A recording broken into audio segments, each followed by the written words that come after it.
Всем здорово, Рибентос, и в данном ролике мы поговорим о том, как Наруто изменялся на протяжении всего аниме. Рассмотрим весь расклад его силы на каждом этапе его эволюции, то есть от самого рождения и до момента, когда умер Курама. Хотя я уверен, что эволюция Наруто на этом не закончится. Но сегодня будем говорить лишь о том, что было показано в аниме и манге. А вот 5 рандомных ребят, которые нашли Кунай Минато в прошлом ролике. Спасибо вам, ребята, за актив. А если ты тоже хочешь попасть в следующий видосик, то в данном ролике найди глаз Шукаку и в комментариях напиши тайм-код к этому моменту. Я Ван Кайф, и я желаю вам приятного просмотра.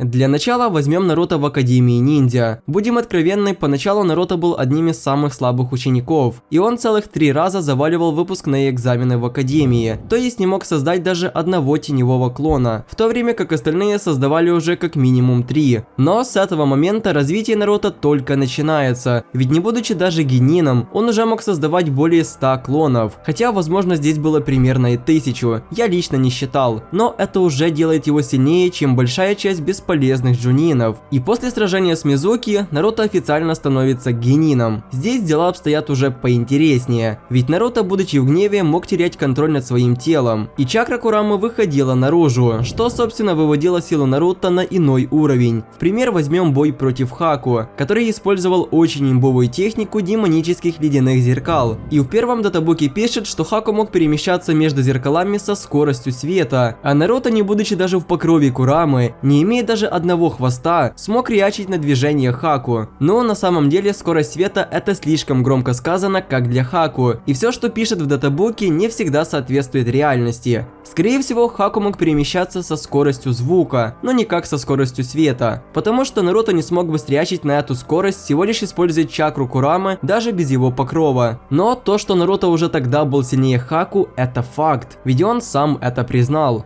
На экзамене на Чунина Наруто в принципе ничего нового нам не показал. Однако в бою против Кибы был акцент именно на его ум, на то, как он мыслит во время боя. Ведь тогда Киба был сильнее Наруто, и это тоже факт. Но второй был умнее. Он заставил Кибу обездвижить Акамару, а также аннулировал его обаяние и просто добил его теневыми клонами. И поверьте, когда дело доходит до серьезного боя, мышление Наруто выходит чуть ли не на уровень Шикамару. Чтобы не анализировать каждый бой, думаю, будет проще просто в целом оценить силу Наруто за весь первый сезон, потому что серьезных апов тогда у него не было. Однако на тот момент он уже мог создавать примерно 2000 клонов. Возможно, я здесь не прав. Но в бою против Гаары Наруто сказал: Удзумаки!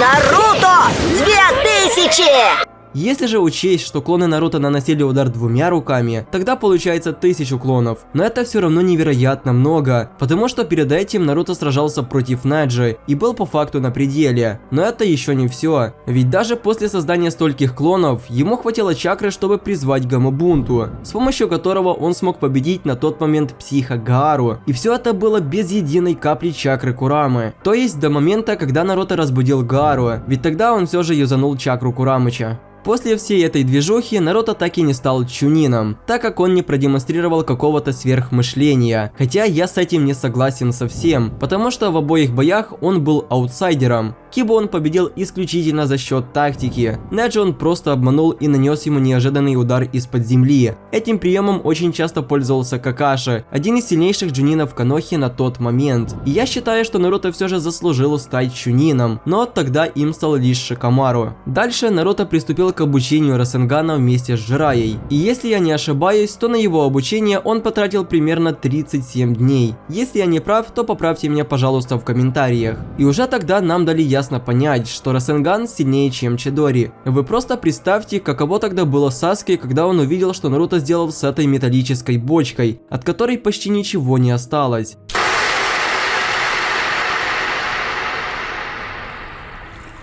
И пик Наруто в первом сезоне был, когда он сражался против Саски в Долине Завершения. Тогда, как Саске только не старался, но убить Наруто он не смог. Сначала он прибил его плечо Чидори, которое Наруто сразу же зарегенил чакрой Курамы. Затем Саске со скалы бросил Наруто головой вниз, после чего казалось ему уже точно конец. Но он дальше встает и становится еще сильнее, так как его тело уже было в покрове Курамы, а за спиной появился один хвост. И Саске с тогда уже 3 Томоэ не мог предугадать движение Наруто, потому что чакра Курамы управляла им, а не он чакрой. Простыми словами, в первом сезоне Наруто уже был способен создавать более 1000 клонов, использовать один из самых мощных призывов, создавать технику А-ранга Расенган и преобразовываться в Джинчурики с одним хвостом. Ну, как для генина, это имба невероятная. Теперь переходим во второй сезон, где Наруто уже подросток. У него изменилась одежда, но что касается силы, то чего-то сверхнового он не выучил, кроме Удама Расенгана. И чтобы долго не затягивать, перейдем сразу к обучению режима мудреца, или как многие его называют, режим отшельника. Наруто идеально его освоил, он смог правильно сбалансировать свою чакру с природной энергией, и у него, в отличие от Джираи, не было никаких побочных эффектов, только появилась оранжевая пигментация вокруг глаз и изменились сами глаза. В этом режиме Наруто апнулся по факту во всем. Особенно увеличилась его физуха и рефлексы. Он с легкостью подкинул вверх призывного носорога Пайна, а также смог поднять гигантскую статую лягушки на горе Миёбоку. Он уничтожил тело Пайна Шурадо буквально в одно мгновение. То есть скорость тоже нехило так увеличилась. Но особой фишкой режима мудреца является сенсорика, с помощью которой Наруто может ощущать чакру вокруг себя, а также ощущать атаки без необходимости их видеть. Дальность ощущения чакры примерно 50 метров, а в радиусе 5 метров он может ощущать все атаки врагов тайдзюцу, даже не видя их, и может просто от них увернуться. Также удары Наруто, которые на первый взгляд кажутся неточными, в действительности поражают свою цель и выносят ее с одного удара. Но вдобавок к этому он способен добавлять синдзюцу чакру в своей технике, как например в Расенган или Расен Сюрикен, которые вырастают в несколько раз, а соответственно становятся гораздо разрушительными.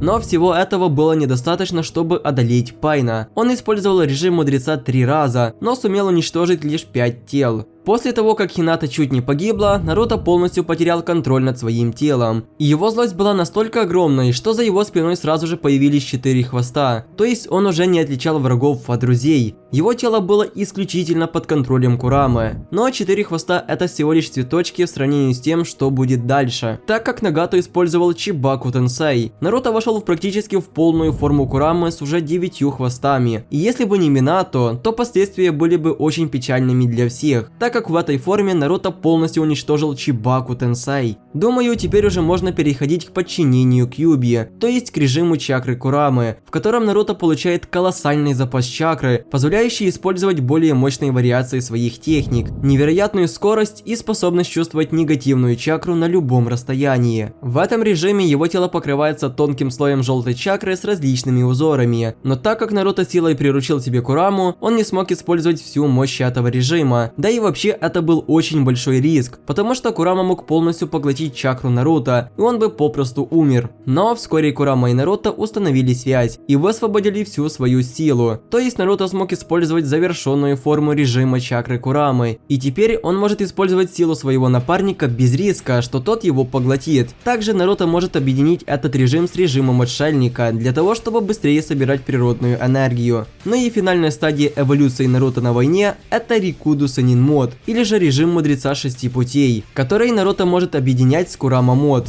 То есть, когда в глазах Наруто есть оранжевый зрачок, а в нем плюсик, но покрова Курамы нету, то это просто Рикуду Санин мод. Если же есть покров, то он в сочетании с Курама мод. Рикуду Синдзюцу Наруто получил от Хагарому, однако без одобрения Биджу он бы не смог использовать эту силу. Рикуду Санин мод это наивысшая ступень синдзюцу, при которой сила Наруто достигает своего пика, и поскольку это высшая форма режима мудреца, техники Наруто наполняются большими объемами природной энергии, что делает их более мощными. С этим режимом Наруто овладел способностью понимать природу чакры, а также сенсорика стала в сотни раз лучше, плюс у него за спиной появились 9 Гудоудам и возможность левитировать. Также в Рикуду Санин мод он является самым быстрым в своем версии. Ему удалось на скорости порезать Кагую, которая даже не среачила, хотя в теории у нее самая лучшая реакция. Также он сумел уклониться от Амено Таджикары Саски, на что не реагировал даже Мадара, будучи Джинчурики Джуби. Вдобавок ко всему этому, он может входить в Биджу мод,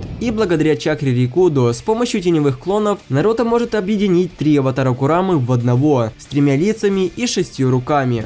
В последнем фильме Наруто очень изменился внешне, немного подрос, но его волосы стали короче, что лично мне не очень понравилось. На момент фильма ему было 19 лет, а если говорить о силе, она особо ничем не отличается. Все тот же Рикудо Сенин мод, только уже нету Гудоудам и почему-то левитация пропала. Скорее всего, возможность летать пропала из-за того, что все его шары поиска истины были уничтожены, но это лишь предположение. Также в бою против Тоннери возле глаз Наруто была оранжевая пигментация, но если я не ошибаюсь, то это ляп студии Пьерот. Поэтому можем переходить теперь ко всеми нелюбимому Наруто, а именно к тому, который есть в Боруто. 7-й Хокаге. Уверен, вы все его знаете. Узумаки Наруто.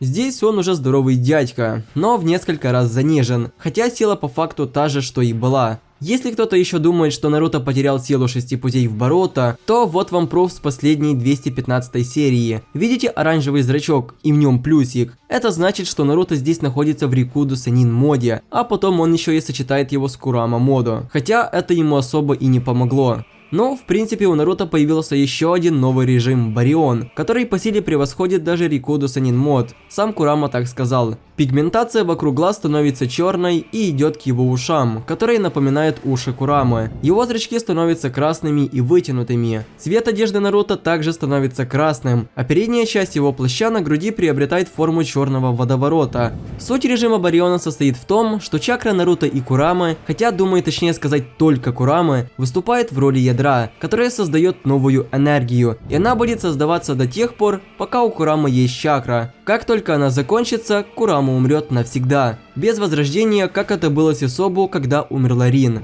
Простыми словами, все характеристики Наруто увеличились в десятки, а возможно и сотни раз. Особенно сделали акцент на скорости и реакции. В Рикудо Сенин моде Наруто никак не реачил на Сукуна Хикону и уменьшенные Штори Ишики, а в Барионе он их просто на лету поймал, а также смог среачить на Дайку Кутен. Плюс он может отбирать жизненную энергию врага, и это, наверное, главная его способность. Но прикол в том, что этот режим очень быстро действующий, и его хватает примерно на 10 минут. Но после его использования сила Наруто стала во много раз слабее. Режима чакры Курамы уже не будет, огромных запасов чакры тоже, связь с хвостатыми оборвалась, и все. Наруто уже больше не полубог, а чуть ли не обычный статист. Хотя, как я сказал в начале ролика, на этом эволюция Наруто не закончится. Это лишь вопрос времени. Всем огромное спасибо за просмотр, не забывайте, пожалуйста, оценивать ролик лайком или дизлайком, пишите комментарии и подписывайтесь на канал. За паблик в инстаграме и беседочку в дискорде также не забывайте. Все нужные ссылки будут в описании. А я желаю всем удачи и всем пока.